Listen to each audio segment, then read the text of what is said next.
चलिए भाई आ जाइए, कैसे हैं आप लोग? I hope you are doing good and fine. So in this video we are going to study citizenship.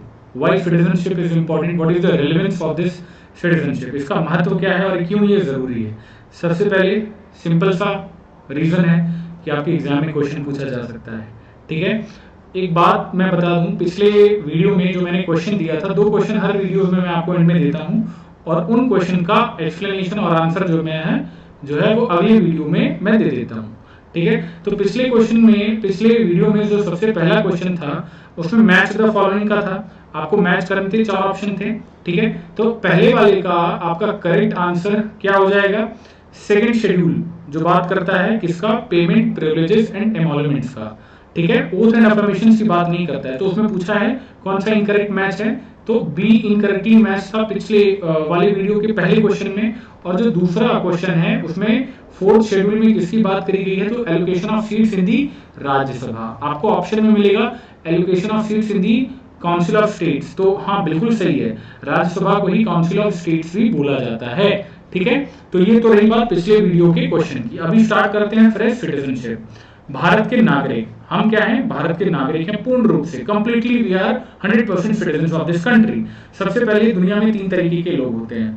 ठीक है, मूवीज में सुना होगा 2 तरीके के होते हैं, लेकिन सिटीजनशिप के बारे में बात करते हैं तो 3 तरीके के होते हैं. एक होते हैं पर्सन्स, ठीक है, एक होते हैं सिटीजन्स, ठीक है, और तीसरा होता है एलियन.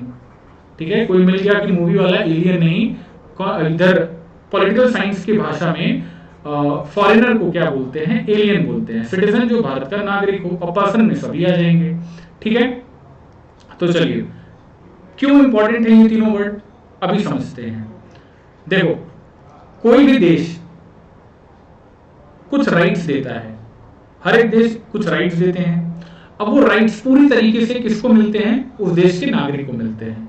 हम भारत के नागरिक हैं तो कॉन्स्टिट्यूशन में कुछ राइट्स हैं, फंडामेंटल राइट्स, वो पूरी तरीके से A to Z सभी हमें मिलते हैं. आर्टिकल 12 to 35 फंडामेंटल राइट्स की बात करी जाती है ना, सभी हमको मिलते हैं. वहीं पर एलियंस जो फॉरेनर्स होते हैं उनको सारे राइट्स नहीं मिलते हैं. उसी तरीके से हम किसी दूसरे देश में चले जाएं तो कुछ ही राइट्स हमको मिलेंगे, लेकिन सारे राइट्स हमको नहीं मिलेंगे.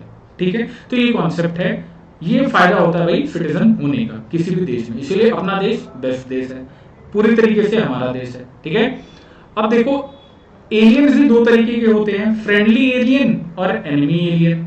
एनिमी एलियन का बेस्ट एग्जांपल हमें हमारा पड़ोसी देश मिल जाता है.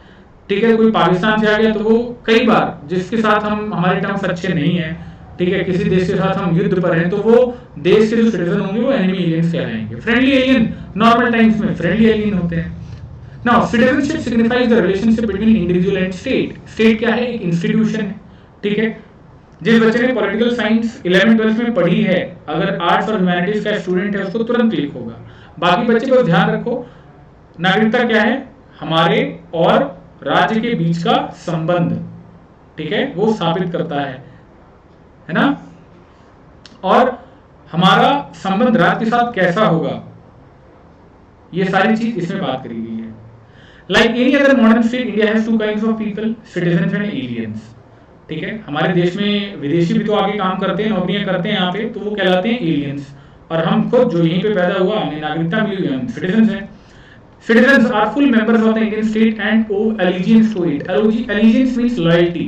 ठीक है, आप किसी के साथ रिलेशनशिप में होंगे, जैसे यहाँ पे मैंने बताया ना, relationship between individual and state. आप किसी के साथ रिलेशनशिप में होंगे तो आपकी लॉयल्टी उधर होगी. ठीक है, लॉयल्टी होगी. उसी तरीके से जो सिटीजन होता है उसकी लॉयल्टी होती है, तो लॉयल्टी के बदले में उसको राइट्स मिलते हैं. ठीक है, नाउ कॉन्स्टिट्यूशनल प्रोविजंस. सिटीजनशिप जो है ये यूनियन लिस्ट का सब्जेक्ट है. पिछले वीडियो में मैंने आपको बताया था, शेड्यूल में 7वां सूची जो था 7th शेड्यूल, उसमें यूनियन लिस्ट का लिस्ट 1 बोलते हैं. तो यूनियन लिस्ट में आता है सिटीजनशिप, यानी कि इसमें राज्य सरकारें कोई कानून नहीं बना सकती हैं, सारा कुछ करने का अधिकार केवल सेंट्रल गवर्नमेंट को है. ठीक है, and parliament has exclusive jurisdiction in this. Exclusive means कि केवल पार्लियामेंट कोई कानून बना सकती है इस मैटर पे. कॉन्स्टिट्यूशन कहीं पर भी सिटीजनशिप टर्म को डिफाइन नहीं करता है, बट बताता है संविधान के भाग 2 का हिस्सा है सिटीजनशिप का सब्जेक्ट. ठीक है, आर्टिकल 5 to 11 बात करी जाती है सिटीजनशिप की. आर्टिकल 5 to 11 में आर्टिकल 5 to 8 बात करी जाती है सिटीजनशिप कैसे दी जा सकती है, और आर्टिकल 9 to 11 बात करा जाता है कि सिटीजनशिप किसी से कैसे ली जा सकती है वापस, ठीक है, किसी की नागरिकता उसे छीन लेना, और 5 से 8 उसको देने की बात करता है। अब एक बहुत ही महत्वपूर्ण इंपॉर्टेंट चीज, When our constitution was adopted on 26 नवंबर 1949, ये जो सिटीजनशिप का क्लॉज है ना, ये उसी दिन से लागू हो गया था। बाकी पूरा संविधान 26 जनवरी 1950 को लागू होता है जब हम रिपब्लिक हो गए, ठीक है, तो ये पॉइंट ध्यान रखना है। बढ़ते हैं आगे। सिटीजनशिप का जो प्रोविजन है वो 26 नवंबर 1949 को ही लागू हो गया। सबसे पहले आर्टिकल 5, आर्टिकल 5 में सिटीजनशिप देने की बात करी जाती है उन व्यक्तियों को जो भारत में रह रहे थे, ठीक है, संविधान लागू होते ही जो भारत के नागरिक बन गए या जिनको भारत की नागरिकता दे दी गई, उनकी बात करता है आर्टिकल 5। अब इसमें कुछ डेट्स वाले क्लॉज भी हैं जो अगर हम डेप्थ में घुसे, समंदर में और डुबकी लगाओगे तो बहुत कुछ मिलेगा, लेकिन वहां तक जाना ही नहीं है तो क्यों डुबकी लगाना है। आर्टिकल 6 बात करता है certain persons who have migrated to India from Pakistan, ठीक है, बंटवारा हुआ, पार्टीशन हो गया, उसके बाद ही तो जरूरत पड़ी ये डिफाइन करने की कि नागरिक कौन है, नागरिक कौन नहीं है, ठीक है। तो जो व्यक्ति भारत में पाकिस्तान से आया उसको नागरिकता दी गई। आर्टिकल 7 के तहत कुछ व्यक्तियों को जो माइग्रेंट से पाकिस्तान के, उनको नागरिकता दी गई, ठीक है। आर्टिकल 8 में तो मैंने बताया 5 to 8 नागरिकता देने की बात करती है कि आओ भाई नागरिकता ले लो, हमारे नागरिक बन जाओ, ठीक है। और नागरिकता लेने की कि तुमने ये काम सही नहीं किया है, ठीक है, इंडिया के होकर के ऐसे काम कर रहे हो, तुमसे नागरिकता ले ली जाएगी वापस। अब आपको कोई फंडामेंटल राइट्स एंजॉय नहीं कर पाओगे, ठीक है। So article 8 provided rights of citizens of certain persons of Indian origin residing outside India. Indian origin, person of Indian origin, जो व्यक्ति भारत में पैदा तो हुआ लेकिन मान लो 18 साल 20 साल बाद कि भाई नौकरी करने कहीं बाहर चला गया, तो person of Indian origin, Bharat में जन्मा हुआ व्यक्ति तो है लेकिन वो बाहर कहीं रह रहा है। ये उस टाइम की बात है जब देश आजाद हुआ था, उस टाइम पर ये 5 से 8 आर्टिकल जो है लागू हुए थे 26 नवंबर 1949 को। आर्टिकल 9 बात करता है कि वॉलंटरली, अपनी इच्छा से, स्वेच्छा से, अपनी मर्जी से किसी व्यक्ति ने दूसरे देश की नागरिकता को ग्रहण कर लिया, साथ मतलब वो भारत का नागरिक है, उसी टाइम उसने किसी और देश की नागरिकता को अपना लिया तो वो भारत का नागरिक नहीं रह जाएगा। आर्टिकल 10 में बात करी जाती है कि हर एक व्यक्ति जो आर्टिकल 5 to 8 के तहत जिसको नागरिकता मिली है वो तब तक ही भारत का नागरिक है, वो तब तक ही सारे राइट्स को एंजॉय करेगा जब तक पार्लियामेंट कोई ऐसा कानून ना बना दे जिससे वो राइट उससे वापस ले लिए जाएं, ठीक है। ये बात आर्टिकल 11 में बात करी गई है कि देखो पार्लियामेंट ऑफ इंडिया, क्योंकि मैंने बताया ये यूनियन लिस्ट का सब्जेक्ट है सिटीजनशिप, तो पार्लियामेंट ऑफ इंडिया, भारत की संसद के पास ये अधिकार है कि किसी भी व्यक्ति की नागरिकता किसी व्यक्ति को देने और किसी भी व्यक्ति की नागरिकता को टर्मिनेट करने का ये जो मैटर है ना, इसमें पूरा राइट पार्लियामेंट ऑफ इंडिया को है, ठीक है। कब से? जब से ये संविधान मतलब सिटीजनशिप लागू होने के बाद से, ठीक है, 26 जनवरी 1950 के बाद से। अब इसका पार्लियामेंट ने फायदा भी उठाया, सिटीजनशिप एक्ट 1955 बनाया, ठीक है। सिटीजनशिप एक्ट 1955 बोलता है किस तरीके से किसी को नागरिकता दी जा सकती है, ठीक है। 4 तरीके हैं जिससे नागरिकता दी जा सकती है, ये बस आपको याद रखना है, ठीक है। There are 4 ways: birth, descent, registration and naturalisation. ये सभी प्रोविजंस लिखे गए हैं सिटीजनशिप एक्ट में।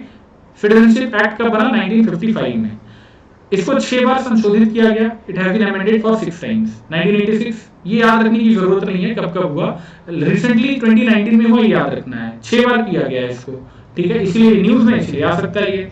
अब कौन से मौलिक अधिकार हैं, फंडामेंटल राइट्स हैं जो एलियंस को मिले हुए हैं, विदेशियों को भी मिले हुए हैं? All fundamental rights except these articles 15, 16, 19, 29, 30। इन 5 आर्टिकल्स के अलावा सारे फंडामेंटल राइट्स विदेशियों को भी मिलते हैं, ठीक है। ये रहा आपका question, which of the following articles talk about providing citizenship to the people. Bharat के मतलब किसी भी नागरिक को सिटीजनशिप, किसी भी व्यक्ति को सिटीजनशिप देने का जो आर्टिकल है वो कौन सा है, इसमें से आपको बताना है। अगेन आपको कमेंट सेक्शन में इसका आंसर लिखना है।